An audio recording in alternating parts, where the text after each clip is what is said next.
और राजस्थान के तमाम लोग जो है, तमाम नेता जो है भारतीय जनता पार्टी के बंगाल में गए और उनको जिम्मेदारी दी गई थी। हमारे साथ में मौजूद हैं खंडार से विधायक जितेंद्र गोठवाल जी, जिनको कई सीटों की जिम्मेदारी दी गई थी और उन्होंने वहां पर उस जिम्मेदारी को बखूबी निभाया और उन सीटों पर बड़ी बढ़त बनाकर लौटे हैं। सर, पहले तो आपका बहुत बहुत स्वागत है। धन्यवाद।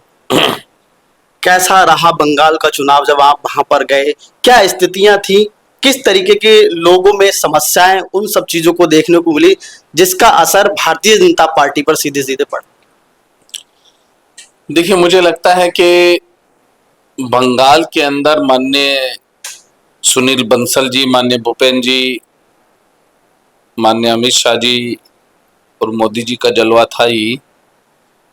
इन सब टीम ने जो नीचे तक पार्टी का स्ट्रक्चर खड़ा किया और ममता सरकार से जो पिछले कार्यकाल के समय, हमारे जब पिछला चुनाव हुआ था, उस चुनाव के समय जो उन्होंने अत्याचार किए, जो दुराचार किया, उसका जनता में इम्पैक्ट था। उन्हें लगता था कि इससे बुरा कभी नहीं हो सकता और भारतीय जनता पार्टी से अच्छा सुशासन कोई नहीं दे सकता। मोदी जी के नेतृत्व को सराहा लोगों ने, अमित शाह जी के नेतृत्व को सराहाया लोगों ने और सुनील बंसल जी की कार्यशैली को सराहाया। और मुझे लगता है कि बंगाल में सरकार आना खाली एक पार्टी की जीत नहीं है, ये मुझे लगता है एक देश की भाजपा में काम करते हुए हमें महसूस हुआ। जिस देश में देशभक्ति ना हो, जिस प्रदेश में देशभक्ति ना हो, उस प्रदेश को जीतना मतलब देश को जीतने जैसा दे।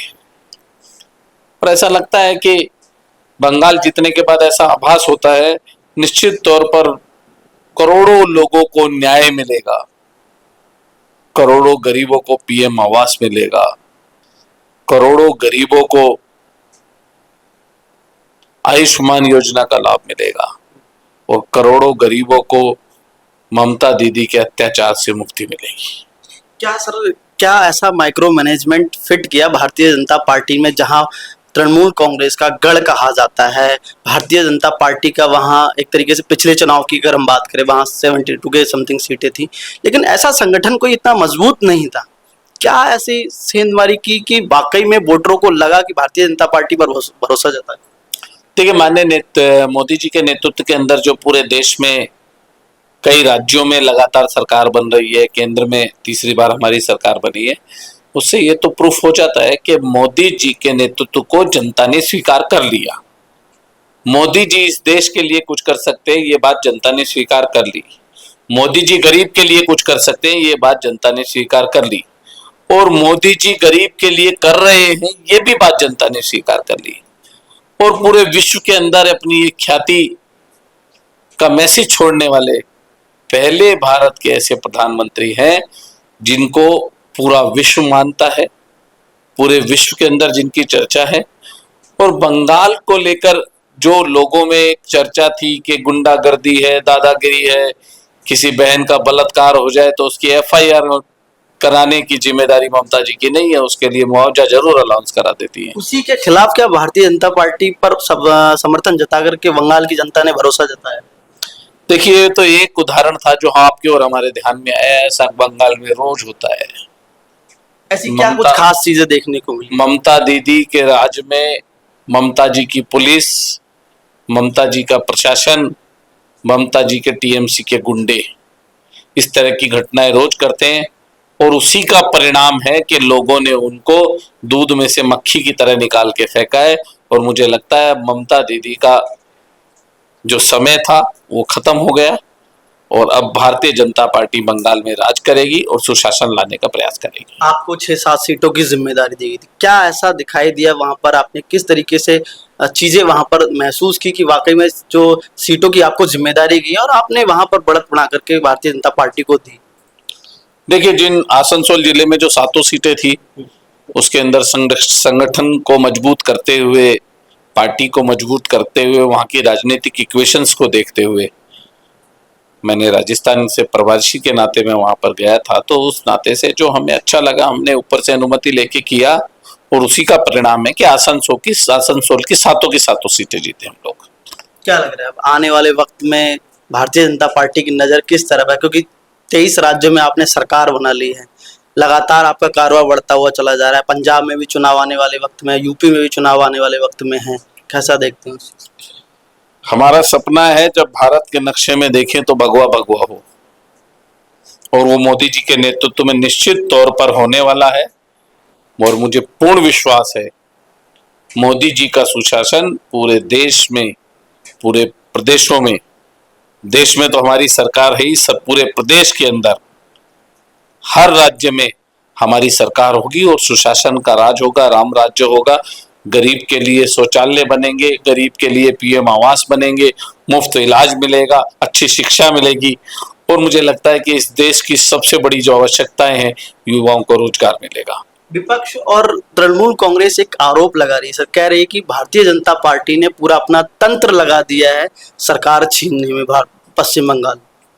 देखिए, इसमें तो मैं इतना सा कहना चाहूंगा कि वो लोमड़ी वाली स्थिति कांग्रेस की और उनके सहयोगी दलों की है।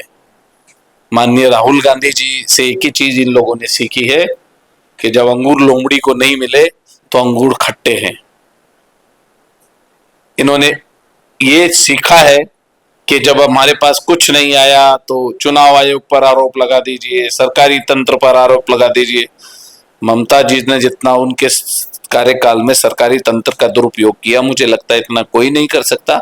हम पारदर्शी चुनाव पर विश्वास रखते हैं और निश्चित तौर पर ये जनता का बहुमत है। जनता ने जनता को दिया, भारतीय जनता पार्टी को दिया, मोदी जी को दिया। सर, साउथ में कहीं ना कहीं भारतीय जनता पार्टी कमजोर दिखाई दी, केरल में कांग्रेस ने सरकार बनाई, तमिलनाडु में टीवीके बन गई, क्या लगा कि क्या कमी रह गई भारतीय जनता पार्टी की, साउथ में एंट्री नहीं कर पाई? देखिए, पहले हमारी वहां सरकार विधायक ही नहीं थे, अब 3 विधायक आए और मुझे लगता है ये शुरुआत हो गई है। अगली बार चुनाव में हम लोग पूरा साउथ में भी 100% भारत प्रांतों के अंदर हमारी सरकार होगी, ऐसा मुझे पूर्ण विश्वास है। मतलब बंगाल के जैसे एंट्री करेंगे धीरे धीरे उसके बाद में? बिल्कुल बिल्कुल 100% होगी, और उसका बहुत बड़ा उदाहरण हम लोगों ने वेस्ट बंगाल को बनाया है।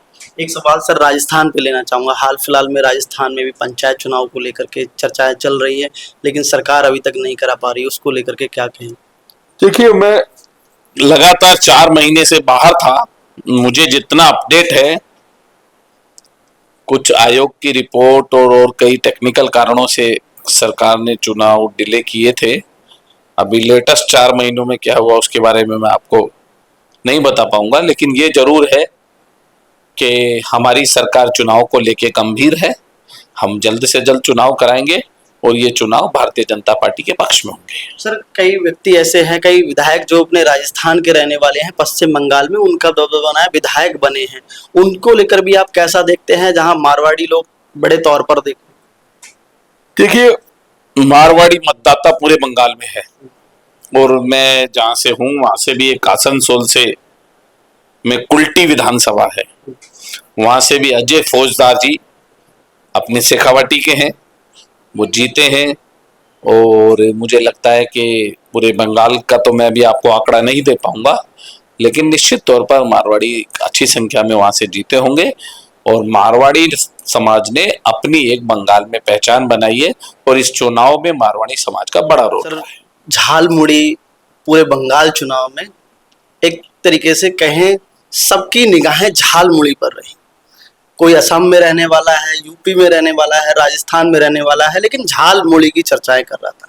तो झालमुड़ी जब आप बंगाल पहुंचे तब आपने खाई, या मोदी जी ने जब खाई तब आपने खाई? देखिए, बंगाल पहुंचने के बाद झालमुड़ी तो खा रहा था मैं, लेकिन ये नहीं पता था कि ये झालमुड़ी है। आपको पता नहीं था? उससे पहले मुझे जानकारी नहीं थी। कार्यालय के अंदर कई बार क्या है, हम लोगों तो ऐसी विचारधारा से आते हैं कि हम लोग हर परिस्थितियों में काम करने की क्षमता रखते हैं, तो कई बार मैं सुबह 7 बजे 8 बजे कार्यालय पहुंच जाया करता था। तो वहां पर जो हमारे भोजन बनाने वाला वो झालमुड़ी बनाया करता था, मुरमुरे में भुने हुए चने डालकर और प्याज बनाकर।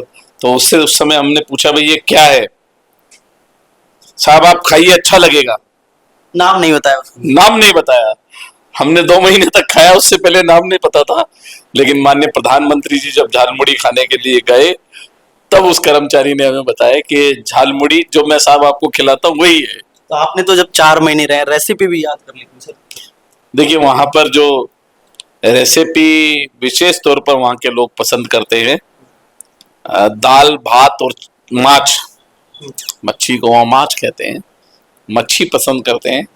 और वहां पर जो है राजस्थानी परिवेश के लोग हैं, उनके यहाँ पर हमें राजस्थानी भोजन भी करने को मिला। बंगाल के लोगों ने बड़ा प्यार दिया। अब भी जब मैं ये परिणाम आने के बाद सभी विधायकों का, मेरे यहाँ से 7 विधायक चुनाव जीते आसनसोल से, उन सभी का मेरे पास फोन आया, आपको आना ही है, हम लोग प्लेन की व्यवस्था करते हैं, हम लोग ये करते हैं, सारे कार्यकर्ता आपको याद कर रहे हैं। जो मैंने विचार परिवार में रहने के बाद जो सीखा, अपने साथियों की तरह, अपने मित्रों की तरह सबके साथ मिलकर काम करना, उनका दिल जीतना, उससे मुझे बड़ा सहयोग मिला। और उसी का परिणाम है कि वहां के लोग आज मुझे अपने परिवार का सदस्य मानकर मेरे से बात करते हैं। मतलब 4 महीने में आप बंगाल में अपना घर बना करके आ गए एक तरीके से। निश्चित तौर पर मैं ऐसे दिलों में जगह बना कर आया हूँ। मुझे लगता है कि जब तक वो लोग जीवित रहेंगे और मैं जीवित रहूंगा, तब तक हमारे संबंध बने रहेंगे और वहाँ के लोग हमें याद करते रहेंगे। एक चीज और बड़ी फेमस थी बंगाल की, वो थी संदेश मिठाई। तो क्या वो आपने टेस्ट करी? क्योंकि भारतीय जनता पार्टी राजस्थान में प्रदेश कार्यालय पर कल हमने भी चखी, उसका टेस्ट भी अलग था, तो आपने तो खैर खास तौर पर चखी होगी। देखिए संदेश मिठाई की विशेषता है कि कई तरह से बनी हुई मिठाई का टेस्ट एक ही है, बांग्ला टेस्ट। संदेश का टेस्ट बिल्कुल और मिठाइयों से अलग है। और निश्चित तौर पर बंगाल में जाने के बाद संदेश नहीं खाया तो क्या खाया। लेकिन इन सब चीजों के लिए सर विपक्ष बार बार ये कह रहा है कि संदेश मिठाई हो या झाल मुड़ी हो, भारतीय जनता पार्टी ने इसको पूरा इवेंट मैनेजमेंट, पूरा इवेंट बना दिया। देखिए जाकी रही भावना जैसी, वहां पर कृपा, प्रभु कृपा की जो ऐसी, उन लोगों को हर चीज इवेंट लगती है और हम हर काम भावना से करते हैं। बहुत बहुत शुक्रिया। तो देखिए हमारे साथ थे जितेंद्र गोठवाल जी, खंडार से विधायक है, और इनको 6-7 सीटों की पश्चिम बंगाल के अंदर जिम्मेदारी दी थी और उस जिम्मेदारी को बखूबी निभाया। भारतीय जनता पार्टी की सरकार पश्चिम बंगाल में बन रही है, साथ में पांडुचेरी और असम भी जीत लिया है। इसी के साथ में लगातार करीब 23 राज्यों में सरकार भारतीय जनता पार्टी ने बना ली है। लेकिन कहीं ना कहीं साउथ के अंदर अभी भी कहीं ना कहीं भारतीय जनता पार्टी कमजोर है। लेकिन आने वाले वक्त में क्या होता है ये भी देखने वाली बात होगी। सहयोगी कैमरामैन राजेंद्र शर्मा के साथ मारव सिंह, पॉलिटिकल पंचायत।